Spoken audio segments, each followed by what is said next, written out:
Love it, guys. Love it.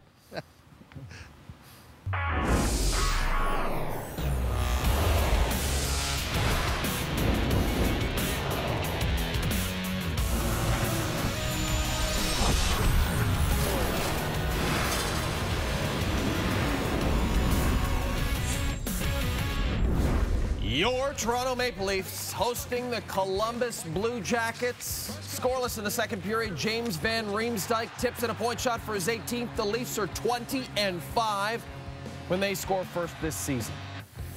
Austin Matthews, 6 goals and an assist in his last 7 games. That's 7 points. Draws a slash. Leafs on the power play, ensuing man advantage. There's a scramble for the puck. Matthews, great play to kick it free. Leafs regain control. William Nylander. Shelf. His 9th. 2-0. Lowell Buttletons. Later, Matthews a chance to make it 3-0. Misses the open cage. Goal light actually came on. The goal spotlight, rather. Jackets 27th in the league with 2.63 goals per game. Didn't have a shot in the opening 10 minutes of the third. Less than 5 to play. Jordan Schroeder's shot deflects over Freddie Anderson and in. Matthews appeared to knock it in, trying to clear it. So it's a 1-goal game. Then less than 2 minutes later, Morgan Riley, long pass, picked off by Seth Jones. He feeds Pierre-Luc Dubois, and we are tied. And the Jackets have 2 goals on just 4 shots in the third period, sending this to overtime, where Nylander will send Tyler Bozak in alone, but he is robbed by Sergei Bobrovsky, who made 35 saves. And seconds after that, Toronto blows a late 2-0 lead. They lose 3-2 the final, thanks to the bread man, Artemi Panarin. Jackets are 6-0 in overtime this season.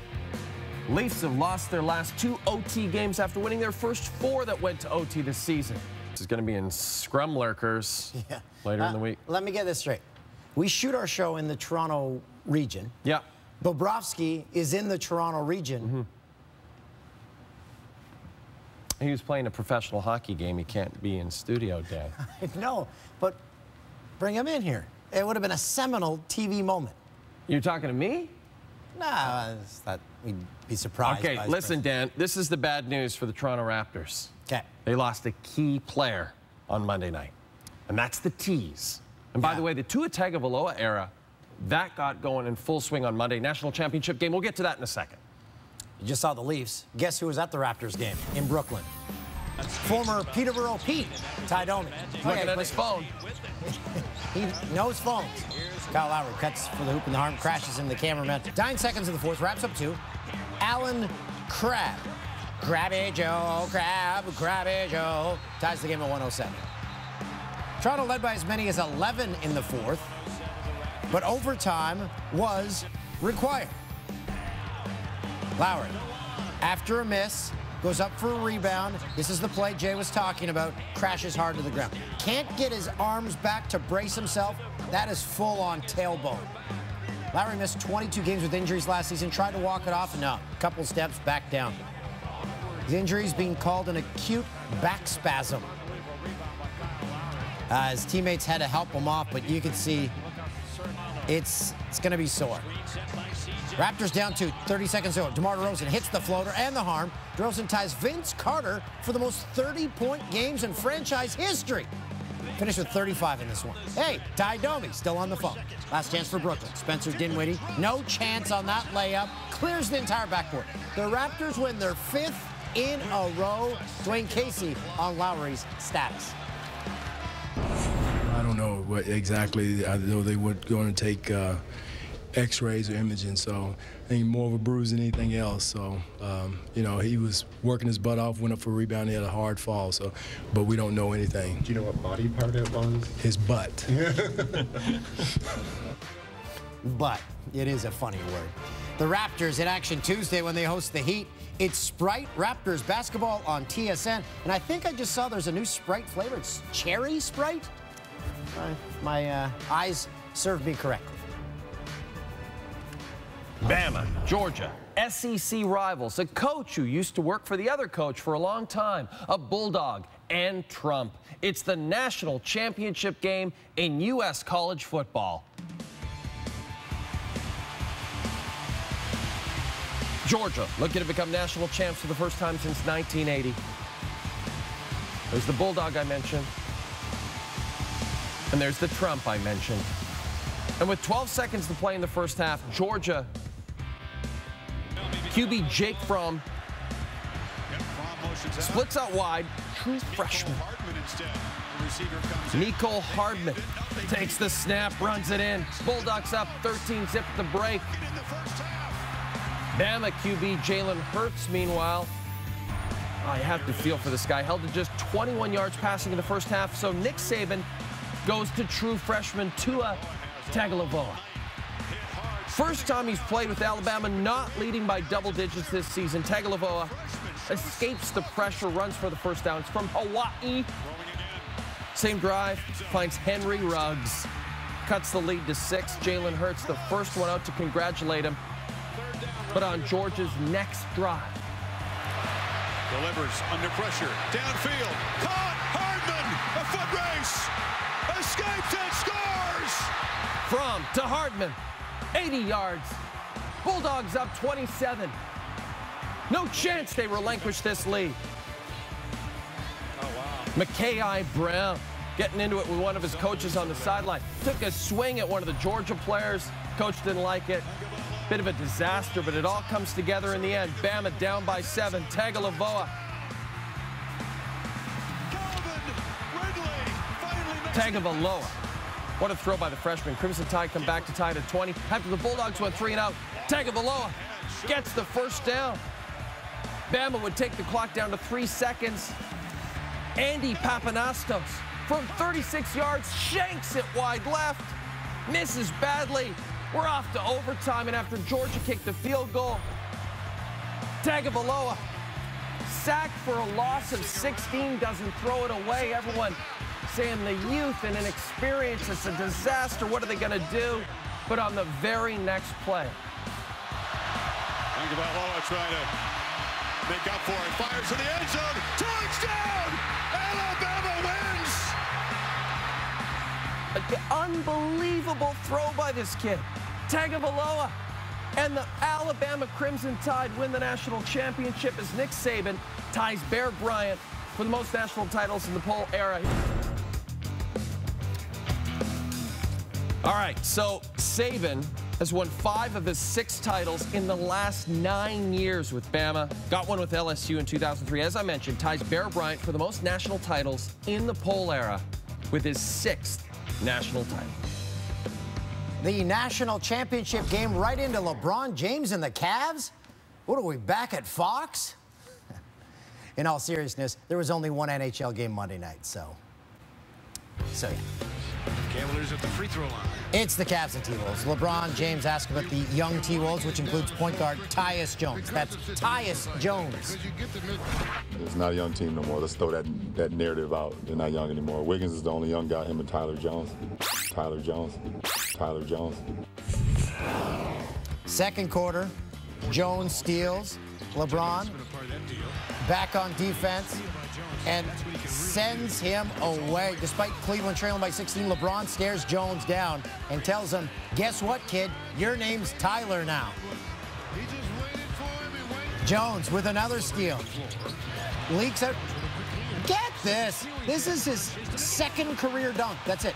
His second career dunk. LeBron finished the game on -39, the worst mark of his career. He only had 10 points. Third quarter, Jones kicks it out to Andrew Wiggins. Isaiah Thomas, watch this. Did you see what happened there? Chopped him. Flagrant 2, automatic ejection. Thomas kicked out of his third game back. Wiggins was fine. He actually had 25 points. Cavs crushed by the T-Wolves. The Lance Stevenson Experience, terrific indie rock band, on full display as the Pacers hosted the Bucks on Monday. Aggressive D for the steal, the no-look behind the back to the rookie TJ Leaf. And Stevenson fired up all the way up the court. I mean, the crowd was going absolutely bananas for this. Chest bumping everything in his way. Lance Stevenson knows how to get a crowd fired up. And in the second quarter, looking to show off more of that court vision, zipping the pass so hard, he hits himself in the face and falls down. Ball really moving around. That's Lance. That's part of the deal. Because there is an excellent chance that the 2026 World Cup of Soccer could be played at least in part in Canada, that means that Canada would be guaranteed to have a team in the World Cup. And with an eye toward that event, Soccer Canada is thinking long-term. With this shocking move on Monday, John Herdman has been named head coach for the men's national team, taking over from Octavio Zambrano. The former women's national coach captured 2 Olympic bronze medals with the women's team and spoke about his new role on Monday. It's an honor to be able to represent Canada in the men's side of the game. Well, the 2026 World Cup's looming, and there's an 8-year run where the men's program gives us an opportunity to do what I do best, which is to start building again. Apparently nobody bothered to inform Christine Sinclair of the move. The greatest Canadian women's soccer player of all time, tweeting, "Speechless right now." Still to come, the Johnny Manziel, Willie or won't he, takes a turn. His agent lets the Tabbies know why he's called Money Manziel. You're watching SportsCenter with Jay and Dan, presented by Tim Horton.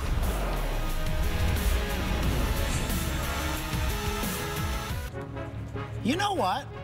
We as a network have a lot of hockey.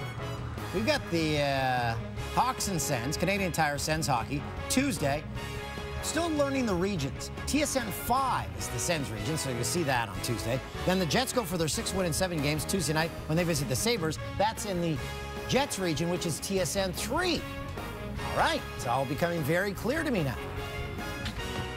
And as we walk over to the Producer Tim Lounge, our walkover clock is sponsored by Bortles Chortles, the comedy club owned by Jags QB Blake Bortles in beautiful Jacksonville, Florida.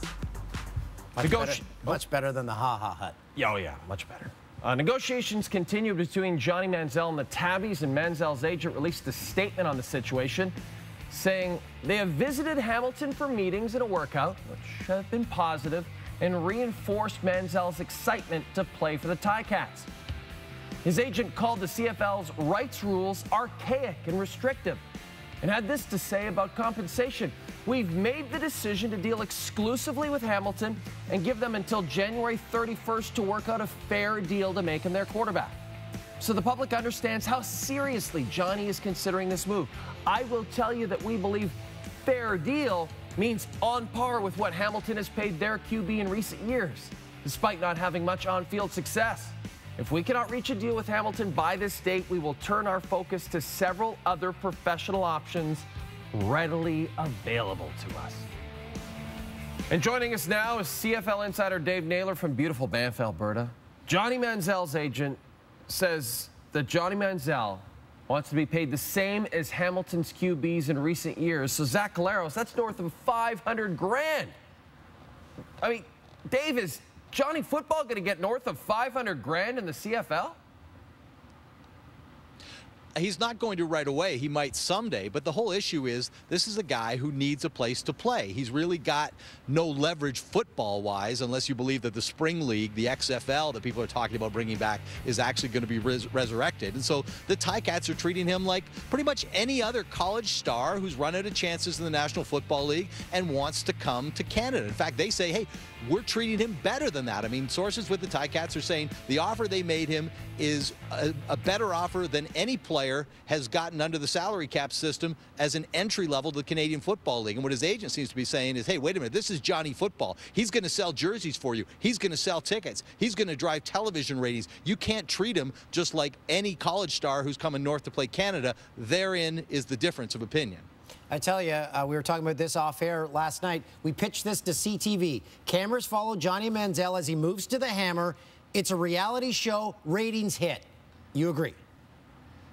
Well, and that is it. I mean, this is a guy, you know, he partied with Drake and Bieber. He was the first college football player in nearly half a century to be on the cover of Time magazine. I mean, he does have enormous star power. There aren't that many players that could come to the CFL and create this kind of buzz, and I think that's part of what they're looking to have recognized in bringing Johnny Football north of the border. But, you know, whether the Ticats are willing to acknowledge that, how far they're willing to go, we're going to find out over the course of the next month. Johnny and the Hammer coming to CTV this year. Dave Naylor, thank you so much, my friend. Love it, guys. Love it. LeVar Ball told ESPN that Lakers head coach Luke Walton has lost control of the team and they don't want to play for him. Well, on Sunday, Walton was asked why Lonzo Ball came out midway through the first and third quarters. Yeah, his dad was talking, so I took him out early. I'm just kidding. Ball's statement circulated around the league, prompting Warriors head coach Steve Kerr to chime in. Somewhere, I guess it's in Lithuania, LeVar Ball is laughing at all of us. People are eating out of his hands for no apparent reason, other than, you know, he's become like the Kardashian of the NBA or something, and that sells. And that's what is true in politics, in entertainment, and now in sports. Kerr's a wise man. He's so smart. The public feud has caught the attention of Hollywood producers who've turned the war of words into a major motion picture. Take a look. It was supposed to be a match made in heaven, a time of peace and prosperity. But what Luke Walton didn't know was that in his midst was an international assassin. This winter, no one is safe from Coach Killer, starring Jason Segel as Luke Walton, Tommy Lister as LeVar Ball, and a box of wet books as NHL Commissioner Gary Bettman. The LA Times says Coach Killer is subtitled in Lithuanian, and those subtitles take up most of the screen.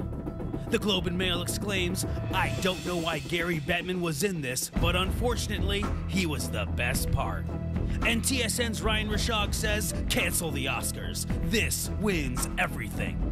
This winter, the call is coming from inside Lithuania.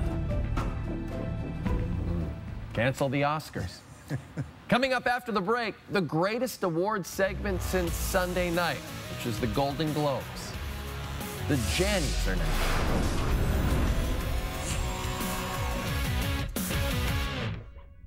Jannies.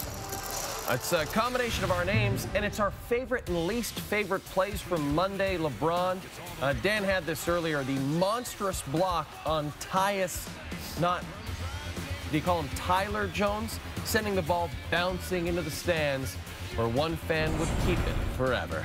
Alabama's Tony Brown rips the ball away from Javon Wims, and he comes down with the interception. What a game. Did not receive that text from Sandra O'Toole, for those of you who's wondering. So hasn't been Sandratized yet. Lance Stevenson, a one-handed pass, so wicked, he punches himself in the face. He's an interesting guy. Jamal Crawford looks away from a shot, lets it go. What happened here? Looked away. Oh, so he thought he had sunk it. This is a beautiful goal from William Nylander beating Sergei Bobrovsky. Upstairs, Chris Cuthbert on the call on this game. No one better. And Nets rookie Jarrett Allen. Wow. Over Jonas Valanciunas. That was nice. Before we get to the plays of the week, let's check back in with the national championship game and the President of the United States, a man that tells you where he's going. I'm going right there. Going right there. No. Didn't end up where he played. We have all the divisional round games on the CTV networks on Saturday, beginning with Falcons and Eagles at 3:30 p.m. Eastern, followed by Titans and Patriots at 8 p.m. Eastern. And then Sunday starts a little earlier. Jags and Steelers at noon Eastern. Saints and Vikes wrap up the weekend at 4:30 p.m. Major League Baseball and the Players Union are set to meet this week to discuss rule changes relating to pace of play. Two of the proposed changes would be limiting mound visits by catchers to once per inning, and a more radical change, the addition of a pitch clock, penalizing a pitcher by awarding the batter a ball if he takes too long between pitches. Pace of play has been one of the commissioner's main focuses since taking office in 2015. The average length of a ball game reached an all-time high last season at 3 hours and 5 minutes. A pitch clock? Come on! Yeah, it's a great idea on paper. It seems unrealistic, doesn't it? No, I mean, pitchers who have pitched for 10, 15 years suddenly are going to have a pitch clock. I don't think so. I do love the limiting catchers' visits to the mound. In fact, why limit it to once per inning? Why not once per game? Why do you have to have them go out there that much? You don't have to have them go out once an inning. They keep shortening the games. Say they get the games under 2 hours, and people are like, the game's too short. No, I don't think they'd ever say that. Because then you'd be able to have a whole hour to watch half of another game. Maybe the only thing slower than the Major League Baseball's pace of play has been this Jays offseason. But no need to worry, Jays fans. We have just the thing for you. Did you know that over the course of the winter, Blue Jays fans will experience anxiety about the lack of off-season moves? Just another year syndrome, or Jays, is a condition that affects 10 out of 10 Blue Jays fans.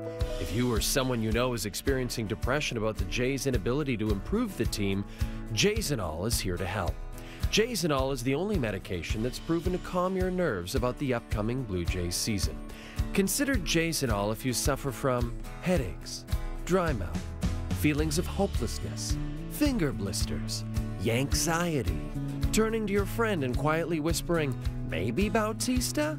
Staging your own winter meetings, texting Alex Anthopoulos constantly even though he told you he does not work there anymore, and diarrhea. Ask your doctor if you're healthy enough to play second base. Ask for Jaysenol today. We're very good doctors. People at Jaysenol, they can get that for you, too. I should take it. Olympic silver medalist and current TSN curling commentator Cheryl Bernard has been added as an alternate to Team Homan for the Winter Olympics in Pyeongchang. Bernard represented Canada at the 2010 Olympics in Vancouver, won the 96 Scotties Tournament of Hearts.